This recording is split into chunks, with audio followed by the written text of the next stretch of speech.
तू कब करेगा? तू कब अपना जीवन बदलेगा? सब बदल लिया, सब कमबैक कर रहे हैं, तू कब करेगा?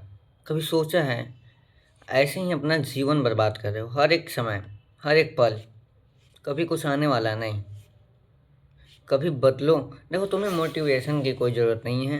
देखो, मेरे से अच्छे तुम्हें लोग मोटिवेशन देंगे तो देंगे, मैं जानता हूँ। मैं कुछ नहीं हूँ, अभी ज़ीरो हूँ। लेकिन बट मैं प्रयास कर रहा हूँ कि मैं कुछ खुद को मैं बदलूँ। लेकिन तुम तो वो भी नहीं कर रहे हो। तो करो। आज के ज़माने में रील स्क्रॉल करने से नहीं चलेगा यार, बहुत दिक्कत होती है। तुमको कैसे कोई समझाए? बदलना पड़ेगा तुमको, खुद से। दूसरा तुम्हें कोई बदलने नहीं आएगा, याद रखना। ये मेरी बात तुम याद रख लो। तुमको बदलना पड़ेगा खुद से। दूसरा तुम्हें कोई बदलने नहीं आएगा। तुम बताओ, तुम्हें कौन बदलेगा?